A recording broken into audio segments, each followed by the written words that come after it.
මම මේක පොලිසියට කම්ප්ලේන්ට් කරනවා. මේ ඔෆිස් එකේ මොකා මේක කළත් මං ඌව මොන ක්‍රමයකින් හරි හොයාගන්න. මෙතන සිකියුරිටි ගෑයි ඉන්නව නේද? මම නම් කියන්නේ මේකට ඒගොල්ලෝ වක් කියන්න ඕනේ. එන්න කියන්නේ ඔය සිකියුරිටි ගෑයට. ඒගොල්ලන්ට මේක කරන්න බැරි නම් ගෙදර යන්න කියන්න ඕනේ.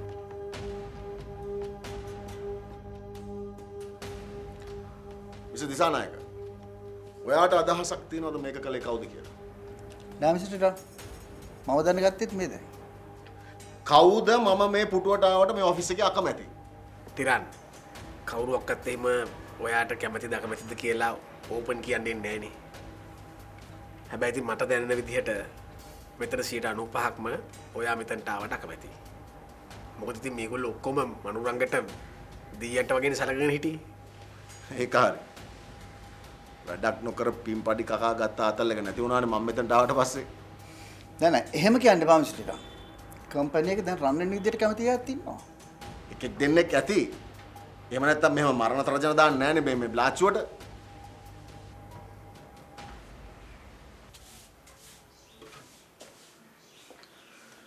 කොසුයත නෝන? එහා ගෙදරට ගියා මහත්තයා කතා කරන්නද? නෑ නෑ ඕනේ නෑ. මට උතර කියන්නකෝ බොන්න.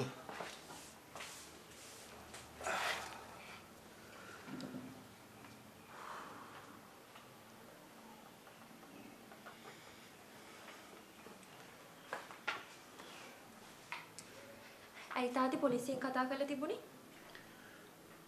අම්මගේ මගේ යෝවාගේ බ්ලඩ් සැම්පල් ඕනලු DNA පරීක්ෂණයකට.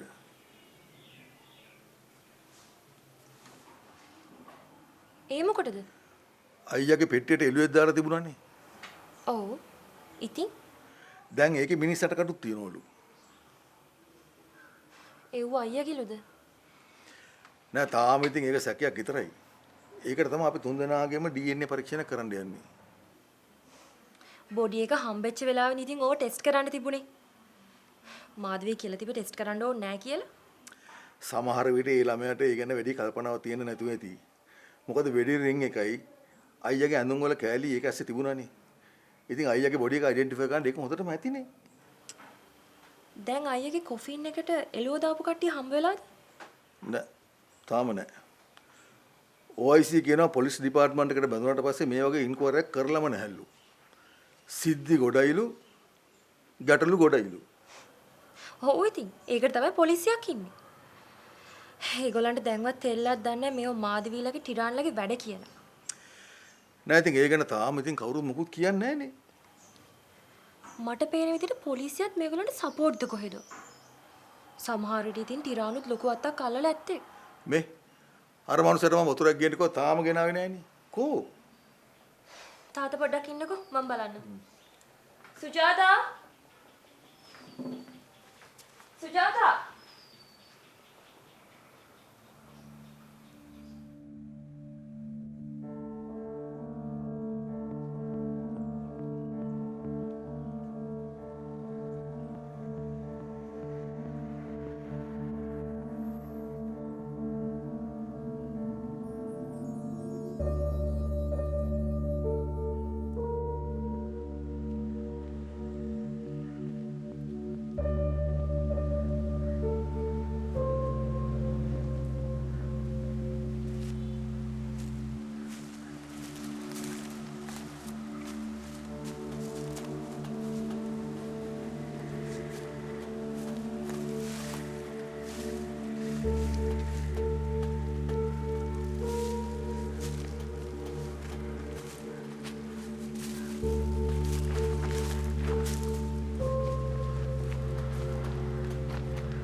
මනුසත්කාර මෙහෙයුම පූර්ණ දායකත්වය ඩයලොග් මොකද යන්නේ? මම දැකලා බස් එකෙන් බැලලා ආවේ. මම කොහොම මගේ පස්සෙන් පන්නන්නේ? කවුද බස්සෙන් පැන්නේ? මම ඔයාව දැකලා මේ බස් එකෙන් බැස්සේ. ඉතින් ඇයි බැස්සේ? නිකන් ඉතින්. ඊයේ පට්ටනේ. මම පාන්දරම ගියා කීර නැගිට්ටේ. සරෝජිනී මාව කීද්දුවා. අද මොනවද කරන්නේ? ඕ බෑ. සරෝජිනී කිව්වා නොබී එන්න කියලා. ඕන්න ගෙදරට ගෙනල්ලා බොන්න කිව්වා. ඒක මරු අදහස. ඔය දොර පාරේ චාටර් වෙන්නේ නැහැ නේ. හරි හරි. මම යන්න. අවසර හම්බෙමු. නෑ අවසන් වෙනුම නවන්නේ. ඕකනේ ඉතින් කියන්නේ. තරහ හිතේ තියාගෙන ඉන්නවනේ. දැන් මං හිතුවේ කනබොන මිනිස්සු ඔහම පරණ දේවල් මතක් කරන්නේ නැහැ කියලා. නෑ. ඒ වෙන කලබල මිනිස්සු. මං එහෙම නෑ. මට හොඳට මතකයි. මම යන්නම්. හරි අවුලක් නැහැ. පරිස්සමෙන් යන්න. මුස්සarna. මම විමලයි. ගෙදර බඩු තියෙනවද? බඩු මොන බඩු? දැන් සරෝජිනී අක්කා කිව්වා ගෙදර තියාගෙන ගහන්න කියලා. ඊර ඇතුළු භාගයක් ඇති. ඕන පිස්සු. ඒක ඊරෑම ඉවරයි. සකෝ මං හිතුවේ තියනවා කියලා. හරි. භාගයක් කොහෙන් හරි ගමු. යා. ඕනේ නෑ මේ මගේ දේ සල්ලිත් නෑ මේ. කවුද සල්ලි යව්වේ? යවුද? යමන්කෝ. හැබැයි ෆෝන් නම්බර් අරගෙන විතරයි යන්නේ. හරි ඔයා කැමැත්තා.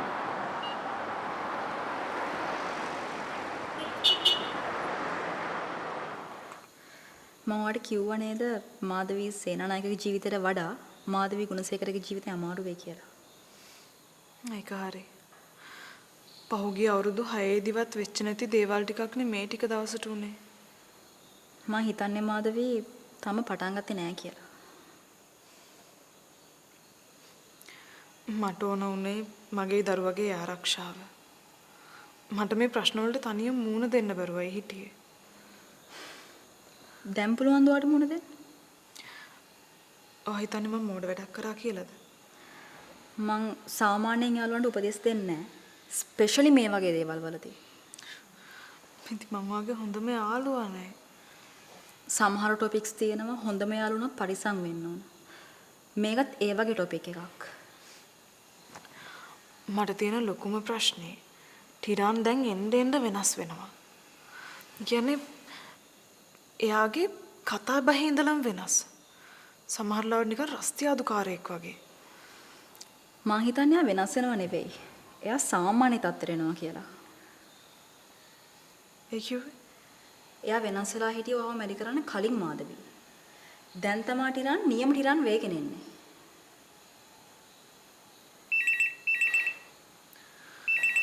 පොඩක් ඉන්න.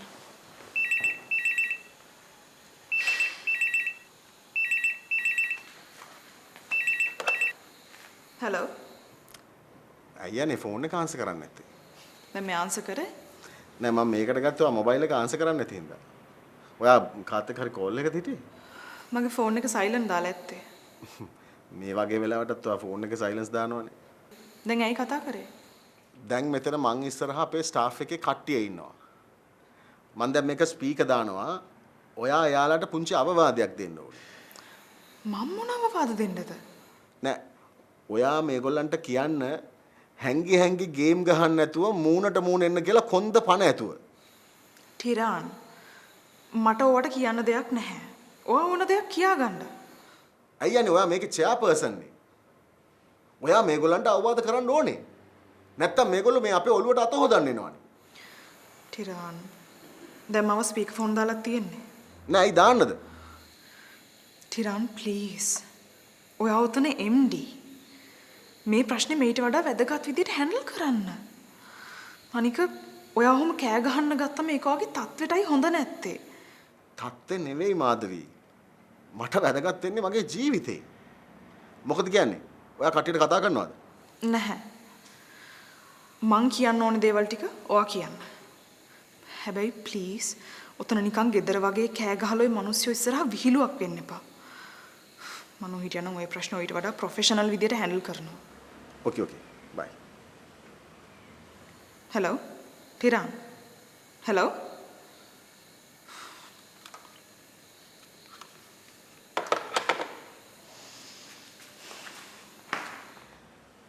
චෙයාපර්සන් කියනවා මේක කරපු එකාට කිසිම සමාවක් දෙන්නේ නැහැ කියලා.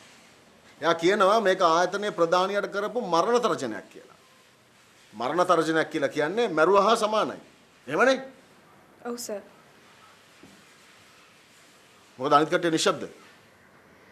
ඔව් මිස්ටර් ටිරාන්. ඔව් සර්.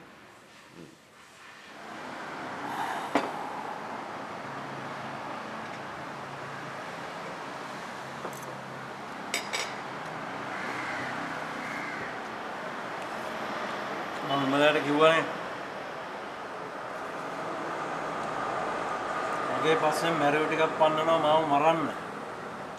මම උන්ගෙන් බේරෙන්න තමයි ආලේ ගෙදර ගිහලා හැංගිලා හිටියේ. ඉතින් ෂේප් වෙන්නේ.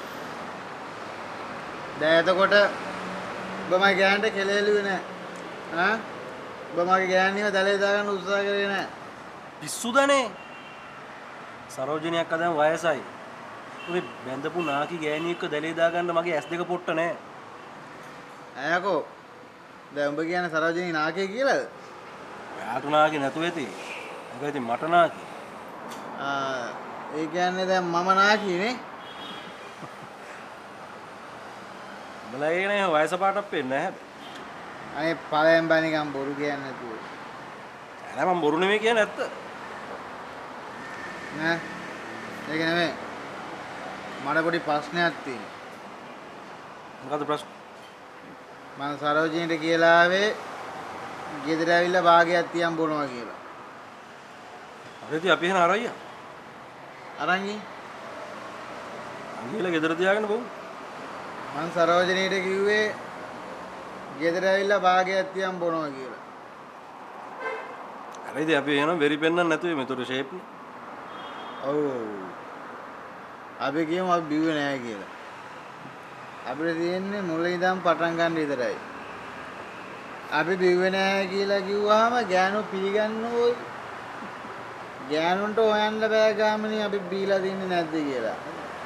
මෝඩ ගෑනු. ඒකනේ ඔය කියන්නේ ඔය ගෑනුන්ගේ නුවණ හැඳිනිටේ දිග කියලා. පව් ඔය ගෑනු.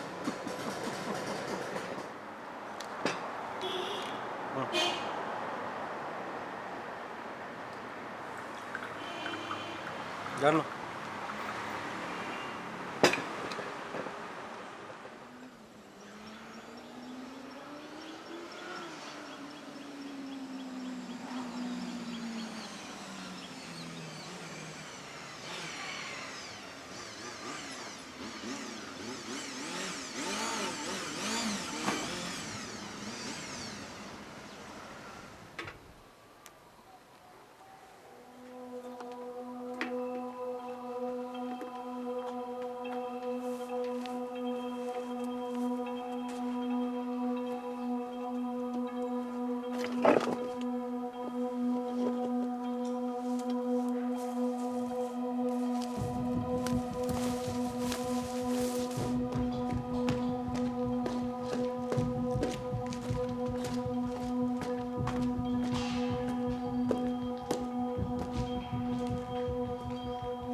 සිතන ඇන්ටල මරලා හැමදාම හැංගිලා ඉන්නද? ක්‍රිෂි විහිළු කරන්න එපා. ප්ලීස් ඔය පිස්ටල් එක පැත්තකට දාන්න. මොකද මේ කරන්නේ පැටේ? කොහෙද භාගිත අසල හැංගිලා හිටියේ? තැන් තැන් වල. තන්තන් වල කිව්වා? ඔයාට ඉවෙන් වැඩක් නෑනේ. ඔයා මට බැනලා පන්න ගත්තා. මම ඉතින් යන්න ගියා.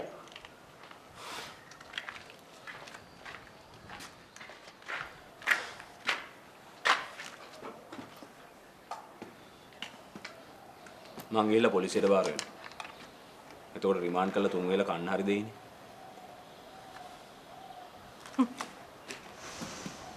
ඒකත් හොඳ අදහස. දැන් ඔයා මොනවද මෙහෙ කරන්නේ? නිකන්. මාව බලන්න නෙවෙයි ආවේ. තමසේ බලන්න. ඇයි තමසේ මගේ බොයිෆ්‍රෙන්ඩ් නෙමෙයි? ඔව්.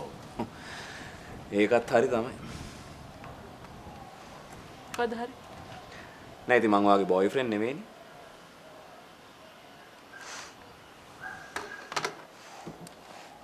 තමසේ කැමතිද මගේ බොයිෆ්‍රෙන්ඩ් වෙන්න?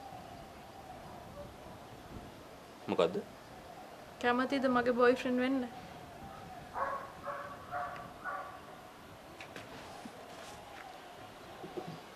ඔව් කැමතියි.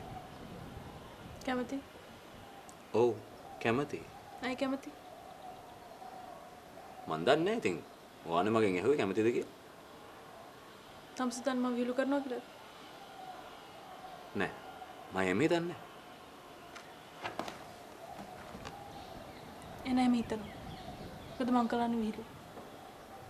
තමසේ බොයිෆ්‍රෙන්ඩ් කරගන්න තරම් මට මොලේ අමාරුවක් නෑ. මටත් එහෙම තමයි. මොකද්ද? මටත් එහෙම මොලේ අමාරුවක් නෑ. මොකද්ද?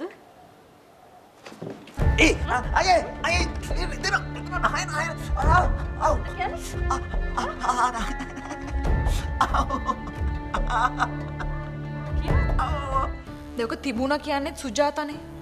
ඔක අඳුරගත්තා කියන්නේත් සුජාතා. ඉතින් ඔක එළියට ගිය විදිය දන්නේත් සුජාතම තමයි. බොඩිය ගැනත් ලියලා වලේ අංකෙත් දාලා අස්සනක් ගහනවා මට මේ දිනේ මතක නෑ සර්. හැබැයි මට මතකයි සර් ඒක පිරිමි බොඩියක් කියලා. නෑ නෑ. මාධවීගේ නමට බැංක් account 3ක් තියෙනවා. ඒවා මං ඕපන් කළේ මගේ වැඩවලට. එයාට දැන් ඒවා තියෙනවද කියලා මතකත් නැහැ.